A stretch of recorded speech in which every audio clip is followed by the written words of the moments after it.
Hello friends, మేము మీకు intermediate second year lectures అన్నీ కూడా మేము ఈజీ మెథడ్లో పోస్ట్ చేస్తున్నాము. సో మీకు దాంట్లో ఇంకేమైనా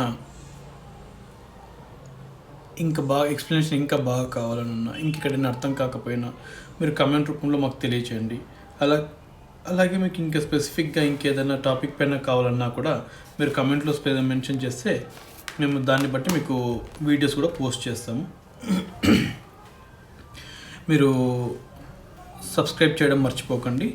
అలాగే మీ ఫ్రెండ్స్కి కూడా షేర్ చేయండి. సో వాళ్ళకు కూడా హెల్ప్ చేసిన వాళ్ళు అవుతారు. అండ్ ఈరోజు టాపిక్ అండి, డిమినిషింగ్ బ్యాలెన్స్ మెథడ్. నిన్న మనము రిటర్న్ డౌన్ వాల్యూ మెథడ్లో డిప్రిసియేషన్ ఎలా క్యాలిక్యులేషన్ చేస్తామో చూసుకున్నాము.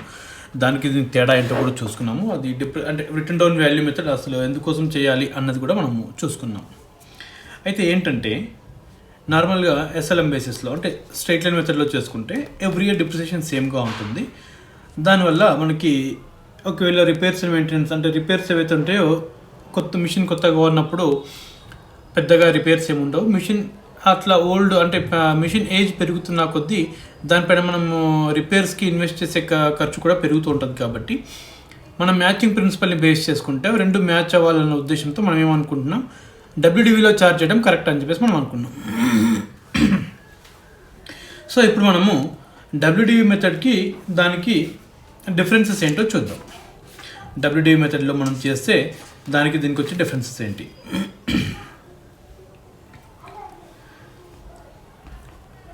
ఇప్పుడు ఆల్రెడీ చూసాం, క్యాలిక్యులేషన్ వచ్చేసి ఎప్పుడు కూడా డబ్ల్యూడి స్ట్రైట్ లైన్ మెథడ్లో అయితే కనుక క్యాలిక్యులేషన్ ఎప్పుడు ఎక్కడ చూస్తున్నాము, ఒరిజినల్ కాస్ట్ ఏదైతుందో ఒరిజినల్ కాస్ట్ని బేస్ చేసుకొని మనము చూస్తున్నాం అన్నమాట.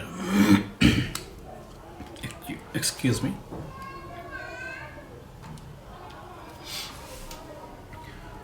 సో ఫస్ట్ డిఫరెన్స్ వచ్చేసి మీనింగ్ అండి. మీనింగ్ అంటే మనకి మీకు ఆల్రెడీ అర్థమైపోయి ఉంటుంది. పేజ్ నెంబర్ వచ్చేసి 24 అండి. ఓకే, మీనింగ్ ఏంటండి, ఇప్పుడు ఫిక్స్డ్ ఇన్స్టాల్మెంట్ మెథడ్ అనుకోండి. ఫిక్స్డ్ ఇన్స్టాల్మెంట్ మెథడ్ అయితే కనుక డిప్రిసియేషన్ అనేది ఎవ్రీ ఇయర్ ఫిక్స్డ్గా ఉంటుంది, మారదు. కాబట్టి దీన్ని ఫిక్స్డ్ ఇన్స్టాల్మెంట్ మెథడ్ అన్నాం. అది ఎప్పుడు ఒరిజినల్ కాస్ట్ పైన ఇస్తాం, అందుకని చెప్పేసి ఒరిజినల్ కాస్ట్ మెథడ్ అన్నాం. దీంట్లో ఏంటంటే డిప్రిసియేషన్ బుక్ వాల్యూ ఎప్పుడైతే అప్పుడు మనం డిప్రిసియేషన్ ఛార్జ్ చేసిన తర్వాత, డిప్రిసియేషన్ మైనస్ చేసిన తర్వాత వచ్చిన బ్యాలెన్స్ ఏదైతే ఉందో ఆ బ్యాలెన్స్ పైన నెక్స్ట్ ఇయర్ డిప్రిసియేషన్ క్యాలిక్యులేషన్ చేస్తుంటాం. అందుకని చెప్పేసి దీన్ని డిమినిషింగ్ బ్యాలెన్స్ మెథడ్ అన్నాం. Next calculation method. క్యాలిక్యులేషన్ కూడా మనం ఆల్రెడీ చూసుకున్నాం. ఏంటి, దీంట్లో అయితే కనుక స్ట్రైట్ లైన్ మెథడ్లో అయితే కనుక ఒరిజినల్ కాస్ట్ని బేస్ చేసుకొని ఎప్పుడు క్యాలిక్యులేషన్ చేస్తాము. వేరాజ్ మనము దీంట్లో రిటర్న్ డౌన్ వాల్యూ మెథడ్లో అయితే కనుక తగ్గిన బ్యాలెన్స్ లాస్ట్ ఇయర్లో డిప్రిసియేషన్ ప్రొవైడ్ చేసిన తర్వాత బ్యాలెన్స్ ఏదైతే ఉందో, క్లోజింగ్ బ్యాలెన్స్ ఏదైతే ఉందో ఆ క్లోజింగ్ బ్యాలెన్స్ పైన ఇప్పుడు డిప్రిసియేషన్ మనం ఛార్జ్ చేస్తున్నాము. Annual depreciation charge. Depreciation amount fixed instalment మెథడ్లో ఎప్పుడు ఒకటే ఉంటుందండి. ఇప్పుడు ఫస్ట్ ఇయర్లో 20,000 డిప్రిసియేషన్ వచ్చింది సెకండ్ ఇయర్లోనూ 20,000 ఉంటుంది, థర్డ్ ఇయర్లోనూ 20,000 ఉంటుంది, ఫోర్త్ ఇయర్లోనూ 20,000 ఉంటుంది. Till the end of the life of the asset depreciation అనేది ఈక్వల్గా డిస్ట్రిబ్యూట్ అయిపోయి ఉంటుంది. వేరాజ్ రిటర్న్ డౌన్ వాల్యూ మెథడ్లో డిప్రిసియేషన్ ఫస్ట్ ఇయర్లో 20,000 ఉంటే సెకండ్ ఇయర్లో 18,000 వస్తుంది, థర్డ్ ఇయర్లో 18,000 కంటే ఇంకా తగ్గుతుంది, ఫోర్త్ ఇయర్లో ఇంకా తగ్గుతుంది అనమాట. రిటర్న్ డౌన్ వాల్యూ మెథడ్లో ఎవ్రీ ఇయర్ డిప్రిసియేషన్ తగ్గుతూ వస్తుంది. Value of the asset.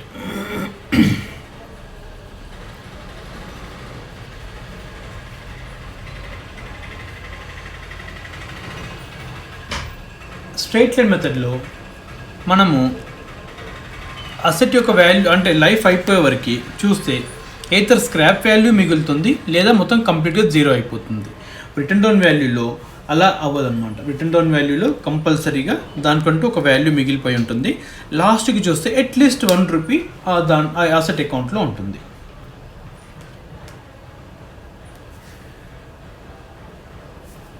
Amount of depreciation.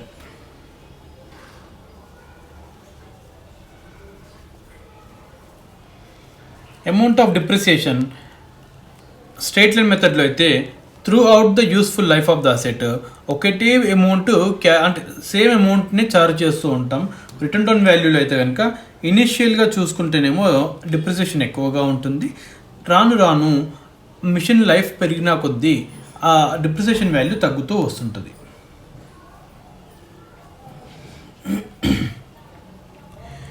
Impact on profit and loss account. Profit and loss account పైన ఇంపాక్ట్ ఎట్లా ఉంటుందంట, అదే స్ట్రైట్ లైన్ మెథడ్లో అయితే కనుక డిప్రిసియేషన్ ఛార్జ్ చేస్తాము, ప్లస్ దానిపైన రిపేర్స్ కూడా ఛార్జ్ చేస్తాం. కాబట్టి అల్టిమేట్గా చూసుకుంటే మిషన్ తాలూకు అమౌంట్ అంటే మిషన్ తాలూకు మనకు కాస్ట్ ఏదైతే ఉందో అది ప్రాఫిట్ అండ్ లాస్ అకౌంట్లో పెరుగుతూ వస్తుంటుంది.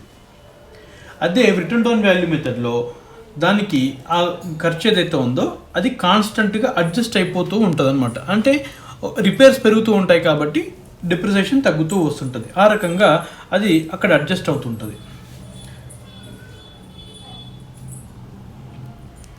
ప్రిఫరెన్సెస్.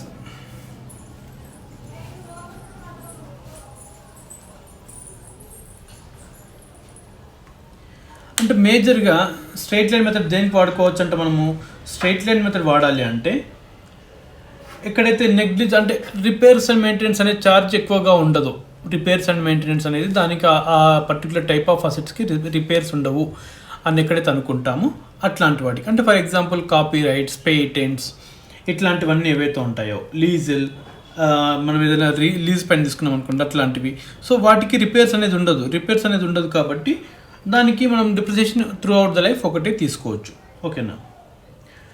అలాగే రిటర్న్ డౌన్ వాల్యూ అయితే కనుక అన్ని మిషనరీస్కి, ఎందుకంటే మిషనరీస్కి ఇనిషియల్ స్టేజ్లోనేమో రిపేర్స్ తక్కువగా ఉంటుంది, అలాగే దాని లైఫ్ పెరిగిన కొద్దికి అది పెరుగుతూ ఉంటుంది. కాబట్టి డెఫినెట్గా మనం ఏం చేయాలి, కంపల్సరీగా అలాంటి వాటికి డబ్ల్యూడివినే ఫాలో కావాలి.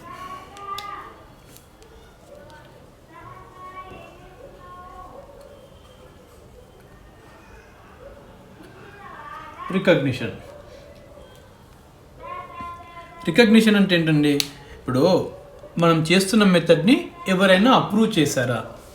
స్ట్రైట్ లైన్ మెథడ్ అయితే కనుక ఎవరు అప్రూవ్ చేయలేదండి. టు బి ఫ్రాంక్, మనకి ఇండియన్ గవర్నమెంట్ కానీ ఇంకా మన ప్రస్తుతానికి ఇండియన్ గవర్నమెంట్లో స్ట్రైట్ లైన్ మెథడ్ని ఫాలో కమని చెప్పేసి ఎప్పుడూ చెప్పలేదు. బట్ వేరస్ డబ్ల్యూడివి మెథడ్ని అయితే కనుక మనకి ఇన్కమ్ ట్యాక్స్ యాక్ట్ అలో చేస్తుంది. ఇన్కమ్ ట్యాక్స్ యాక్ట్ ఓన్లీ దీన్ని మాత్రమే అలో చేసింది. Next balance of asset account. Asset account value లాస్ట్కి ఎంత ఉంటుంది? అసెట్ అకౌంట్ బ్యాలెన్స్ దీంట్లో చూసుకుంటే, స్ట్రైట్ లైన్ మెథడ్లో చూసుకుంటే మీకు 0 అవుతుంది లేదా స్క్రాప్ వాల్యూ మిగులుతుంది. అదే మీరు దీంట్లో చూసుకుంటే, రిటర్న్ డౌన్ వాల్యూ మెథడ్లో చూసుకుంటే కంపల్సరీగా అట్లీస్ట్ 1 రూపీ మిగిలిపోయి ఉంటుంది. అది మనకి దీనికి ఉండే డిఫరెన్సెస్ అండి. మీరు సింపుల్గానే ఈ డిఫరెన్సెస్ని మీరు చాలా సింపుల్గా మీరు గుర్తుంచుకోవచ్చు. ఫస్ట్ది అసలు దానికి అంటే మెథడ్ని ఏ రకంగా మనము ఏ రకంగా మనం క్యాలిక్యులేట్ చేస్తామో మీకు తెలుసు. అదే దాన్ని డిస్క్రైబ్ చేస్తూ రండి. ఫస్ట్ మీనింగ్ అంటాడు, తర్వాత క్యాలిక్యులేషన్ అంటున్నాడు. అంటే ఫస్ట్ ఆ మెథడ్కి యొక్క మీనింగ్ ఏంటి అంటే original cost of the asset, అంటే దానికి ఎప్పుడు ఒరిజినల్ కాస్ట్ పైన చేస్తాం, దీనేమో తగ్గిన బ్యాలెన్స్ పైన చేస్తుంటాం. క్యాలిక్యులేషన్ ఒరిజినల్ కాస్ట్ పైన చేస్తాం, ఇక్కడేమో తగ్గిన బ్యాలెన్స్ పైన చేస్తాం.